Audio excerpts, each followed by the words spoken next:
Football Conversations, a ticket to the fans' opinions, thoughts, and passion. And just like that, we're back again, ladies and gentlemen. Welcome to Football Conversations, Shugela. I'm Tiseto, Tepo, Lindani. Of course, is also in the building for today's show.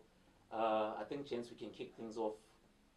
We just, early on, we watched the Sundowns versus Cape Town City game where obviously Sundowns, barring, like apart from a little scare, one lucky goal from the hosts, it was a pretty comfortable game for Sundowns.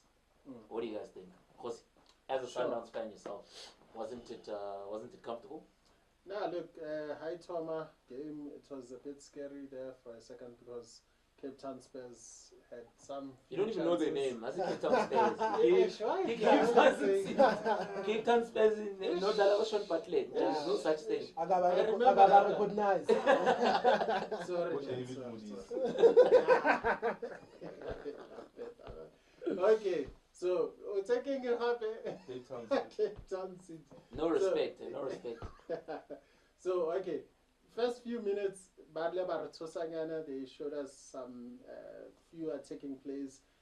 I think there was one point where, that guy, Olinga Shapa. The one on the wing? Yeah. What's the winger's name? Ralani. Yeah. Ralani. I think his nickname Surprise. I'm not quite sure about his name. Mr. Surprise. Yeah. After who? The only surprise I came to get surprise Murira. So they gave that name after who? No, I was checking, but I went to surprise. I'm like, even surprise. Yeah. Are people winning games? I mean, names in dice games.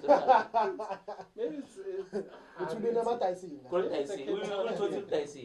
But like then I think Percey Tau scored the first goal. So yeah, from there it was almost plain sailing. But we missed a lot of chances. Yeah, but that is the story. Yeah, Sundowns most of the time. So, but all in all, and then Trompa obviously I've got that crack off. Okay, can we please talk about that goal? Is that a good goal?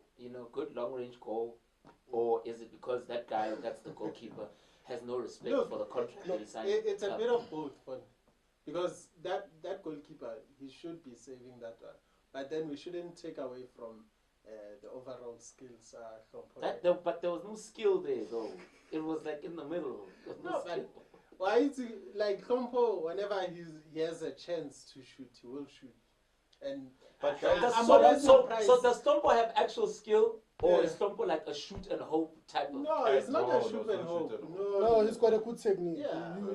Yeah. You see how he scores them. Most of them, you can tell that it's a long time of practice coupled with natural skill. He's got the technique. As much as I love Stompo. No, that's what. If Nele outside when he started Ashapadi. And then wait, let me finish. Nashapadi free kick at some point. Okay. Maybe we shall play 1 or 2. And then ever since, every free kick, every long range, nice sharp, and then every time Amaze. But then with Kompo, it's a bit different because then I think usually when he shoots, he consistently scores them. Yeah. Right, what? Yeah. Do you know when Stompo first came to Sundowns, I used to dislike him so much because I knew the minute Stompo gets the ball, he doesn't care which part of the field he's on. He's just shooting, and I'm like, is it not why? And then at some point, he started scoring and he started being a bit more consistent. With regards to his all-round play. But anyway, okay, fine. Then we scored. Then it was 2-1. We didn't see the post-match interviews. Does anyone know what Coach Benny had to say? Yeah, no. Actually, let's try and check it out on the net. I actually listened. No, I listened to him. Oh, is it? Yeah, he was bemoaning the lack of concentration from his guys. He was bemoaning the lack of concentration from his guys, especially on the first few opening moments of the second half, because Cape Town City had the game in their hand on the first half.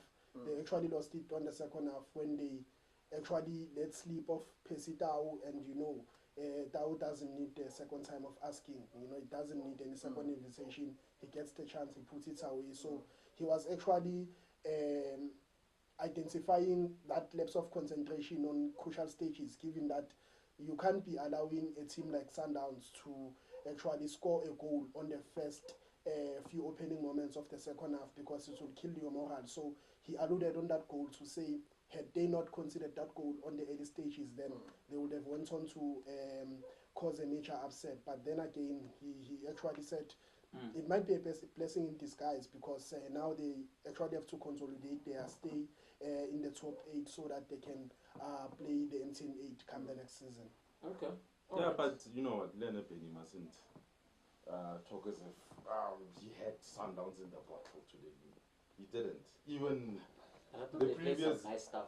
Yeah, first half they got them tempo. Yeah, first half they were playing Yeah. nice. In contrast to the time when they were playing against Pirates, they just, I knew that when they play Pirates, as soon as they get one goal, they're gonna park the bus. You know? Yeah. So this time around, they were playing enterprising, free-flowing football. You know, Yeah. you know, there were times where they unlocked Sundowns' defense. You were like, how can they? You're playing some nice stuff. You know, that Pooch guy, you know, had a great opportunity to make it 1-0 early on in the first half, but unfortunately narrowly missed. Yes. But all in all, Benny tried. He could only get so far playing against the big boys, you know. So he rode his luck against Pirates. This time around, no, it wasn't going to happen, you know. Maybe they could have gone to the semi-finals had they gotten a lesser, stronger team. If maybe they were, what's the team that was Free Sisters playing? Ubuntu Cape Town. Ubuntu, yeah, if they got in that team, yeah, they would have gone through to the semis. But Are wasn't to be. It's not like they haven't been in a cup final before. They have this season been in a cup final, and unfortunately they lost. Yeah, let him consolidate his top 8 finish. Then he can from next season probably we will see a better Cape Town City, you know. But So, okay. He says here, I'm on Twitter here, he says here, apparently he said that Tau is an amazing player, amazing intelligence. Yeah. But Tau needs to be a little bit more selfish. he's already You guys agree? selfish. Yeah, that's what I'm thinking. I'm He's like, already ah, man, selfish. Yeah. what's this quote about? You know, I'm sure Kama Billet will I think will strongly disagree with Yeah. Benny's statements there, you know, because there were times on 2 occasions I saw Kama frustrated at why didn't you pass me? You I know? think what and he Kama was is able to release the ball in time for Percey Tau to get onto the those pass, couple you of know. moments, Yeah. You know, but Percey Tau never returns the favor. So, what's so? But certainly better that goal Percey Tau wala ngai A1, A1. Yeah. Layer A1, no, but A1, okay. Layer A1, yeah, but Lalibala or Percey Tau has I think more than 9 assists this season. So you can't Maybe say, what we're saying is that he should be passing a bit more than that. Yeah. Because he always finds himself in a position where he should be passing and he's deciding to do the wrong thing. I think that's what's standing between him being like a normal, good PSL player versus like... Yeah, 'cause but I can tell you right now, the mid-table team in France or like Belgium or whatever has a player as good as Percey Tau. yeah, but now You get what I'm saying? So he's not that amazing. He plays my club and I love what he does, but he's not that amazing. So he needs to maybe work on that. no, but so now, you can't be too hard on Tau's performances. I mean, the no, guy, he's the even best in though- the country, but he's Yeah. the best of a bad bunch. Yeah, though, but don't you you think? shouldn't forget that he's a new boy. on the I'm field. sorry, I'm not allowed to say Yeah, that. he's a new boy. Why, on the field. oh, He's a wait, new wait, boy. wait, wait. Tau- Why is he reacting like that Yeah. when I say that? How many seasons does Tau have in the PSL? How many seasons I does think Tau have? it's his This third, is third? third season. No, No, second. second. No, Yeah. it's Percey Tau's He second was season. playing for the larger part of his career in the National First Division. It's not his second. There was a season earlier on before he went. Yeah. He was loaned out to some team in Witbank.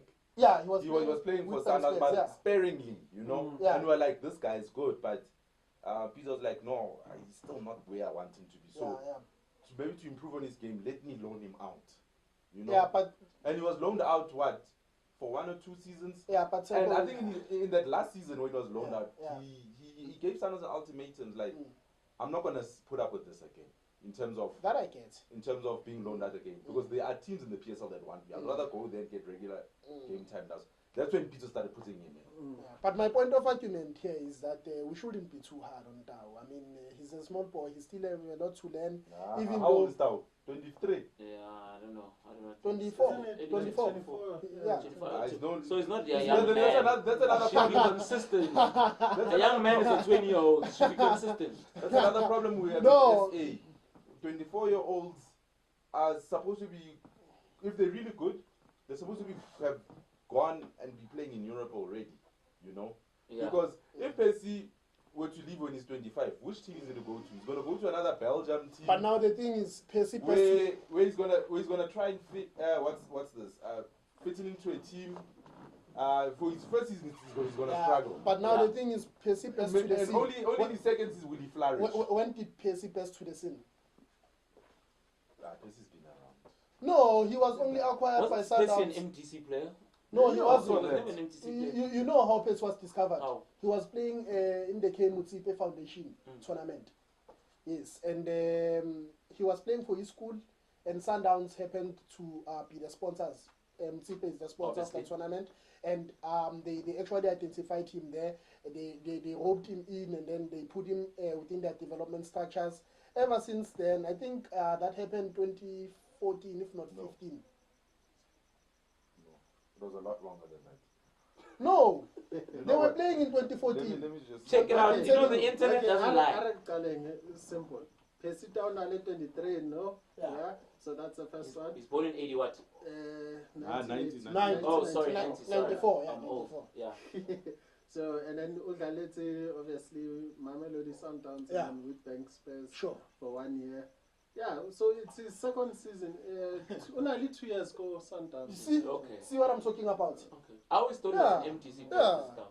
He's a relatively No, inexperienced Tommy, boy. like, It's just that he came in to replace There is Keegan some Dolly, no? information. Here it is. 2010 2015 he was playing for Sundowns. Yeah. 6 appearances, Yeah. 1 goal. Yeah. And then 2015, 2016 for 1 year with Bank Spurs. With Bank Spurs. And then from 2016, which is So 2 years. So we can But he was discard there this long. season. No, we're not It was discussing. not a fully fledged season. This one. For 2 years. Look, for 2 years he was a Mamelodi Sundowns. He was on the books. What do you mean? But how many appearances did he have? Yeah, that's because he sucked at the time. That's because he wasn't good at the time. Okay, but, Let's stop being overcritical. No, we're not being overcritical, we're being realistic. Steven Pienaar left Ajax Cape Town at the age of 18. Yeah, that's a young player. That's a young player. Yeah, don't. And why he flourished in Europe? Why did he flourish in Europe? Where is Steven coming from the first place? School of excellence. Okay, and then Tau. We We're talking about the developmental phase. Yeah. What does it mean? We shouldn't down. When someone is from the developmental Transnet phase, School of Excellence, what but does the it mean? developmental phase plays a key part. There's a bearing. You can't be comparing a boy who studied at the township with a boy who studied at the Model C. That's just That's an unfair retarded. comparison. That's the most No, it's an brain unfair dead thing I've ever comparison. heard in The my life. resources, no, Are no, you telling no. me just because you've got a Benny model Maca- order? Benny Are you Maca- telling me? Are you telling me because you've got a Model C school education, you are going to be more Yeah, successful than someone that went to school in you the were townships? exposed to What's those that? resources Yeah, at an infant stage. There's no such it has thing. a bearing. No. You can't downplay that. Your school, the school No, that you went to, the area no, where your no, school is at has no, no bearing on how no, successful you're going to be as no, an adult one no, day. no. You're talking crap. No. How many No, Model C schools did some of the most successful business people in this country? The point go I'm to? making here The is point that is wrong. No, the point it is. It has wrong. a bearing. You're right. You're It correct. has a bearing on what we are talking about here. It has a bearing on what we are talking about here. Yeah. We can't be comparing Tau with Steven Pienaar because Steven Pienaar was exposed to that high level of intensity in terms of football. That's an early But stage. I'm sure there are many. And There are Tau- many cases in Tau- football. no. There are many cases in football No. where some kids grew up in academies, best coaches, best facilities, and there's some kids that grew up playing football in the street. Can you give a single account? I'm going to do on that what we are right talking now. about? Wait, I'm going to Yeah. do that now. Yeah. Many. Who's this So guy? you're telling me Let- the most? let's- Yeah. Let's be Serrero. empirical. Wait. Yeah. Tulani Serrero played for a club here in Mapeta, Brazil or I'm gonna Snawana. get- Now, Canas. Yeah, yeah, And then Ajax Cape Town signed him out. sure. Played 2 seasons for Ajax Cape Town and left for Ajax Amsterdam. Mm. Where form of academy training did he get? Thank you. Yeah, but Tsepo, you must remember that our level of development is not the same. You know that it's a two-dimensional issue. It's an issue of being exposed early in those key resources that will actually enable your development to be much more. No, but Linda, Secondly, it's about that we're not the same in terms of developing. You know, our level of development is not the same. We might be of the same age, having exposed to the same environment and the same resources, but it doesn't mean that the end product will be the same. It won't be the same. You know what? The late Ted Dumitru stated that reason why our players are battling, to get into Europe and cricket at those teams because the foundations were not good. You know, players are supposed to be joining academies at the age of 9. Yeah, that's how old Van Persie was when he joined Feyenoord Academy. There are certain number of hours that they take into account from the age of 9 when they joined the academy, at least up until the age of 15 or 16. They must have played so many 100 hours to say that, you know, in terms of football, this player should or is nearing where he should be, you know, in terms of development. That's why in Holland, it's not a new thing to hear a 17-year-old sensation like an 18-year-old sensation. When was the last time we had that in South Africa? It's a long time ago. So that's why it brings me back to my point that for me, Percey Tau is not a young guy anymore. You know, Percey Tau, if he doesn't leave end of this season to go to Europe, I think he might battle to ever find a team that you might say, yeah, Percey deserves to play here, and here he will flourish and excel in his career. I don't want him to go to an unknown French team. You know, unlike Keegan Dolly, that opportunity of he was wanted by his current club Montpellier or Olympiacos. I was going to take Olympiacos.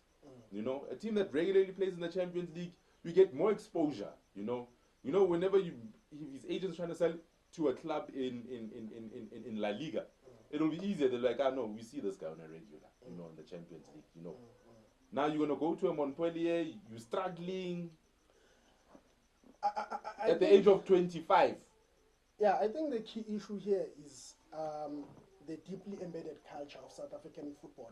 How we go about defining youngsters. Yeah, and people who are more mature. I'm going through. Sorry for interrupting. I'm going through a list of players that never played for academies. Didier Drogba, Batistuta. I'm coming. Don't worry. I got more. I'm just navigating this internet because it's absolutely nonsense that you think that just because someone played for an academy, then it's going to be successful. No, it has a bearing. Versus someone that didn't. I'm standing because Chelsea has the best academy in England. How many Chelsea graduates have you seen play for the Premier League team? How many Chelsea graduates do you see playing for the Premier League team? No, the only reason why Andreas Christensen is playing for Chelsea is because they're trying to teach David Luiz a lesson. Yeah. It's because Conte has a problem with David Luiz. That's the only reason Christensen is playing. How can you sell Chaloba central midfielders? You sell him. And then you go and you buy what's his name, Bakayoko. And then you go and you loan out Ruben Loftus-Cheek. Then you go and you buy Danny Drinkwater. Do you see these kids grew up at Chelsea's academy? Yeah. So what the point that my point of argument is when you are telling me that just because someone got their football education at an academy, it means that they're definitely going to be successful at the top flight. No, I didn't say they're gonna be successful. It's already a given. I only said they're gonna be successful. I only said that's how the difference in performance will manifest itself on the latter stages. Given that we are comparing Steven Pina and Serrero. That comparison. We're comparing Tau and someone, wasn't it? And Tau, yeah. That manifestation will actually come to play. It will play itself out on the latter stages. You can tell that this person was exposed to those level of resources and environment at a tender stage. And on the counter end too, you can actually say that this person was actually exposed to that kind of environment and resources. It's only telling this. So I'm not saying it's always the case, but in some cases it does have a bearing. I'd like to kindly agree to disagree. Okay. Let's leave it there. You know. Okay. Wait. Mr. Monde at the back there. How many minutes do we have? We have 10 seconds. Okay. No. Bye-bye. We didn't even get a chance. We didn't even get a chance to talk about Chiefs and their boring game against Baroka, but it's fine. We'll talk about it next time.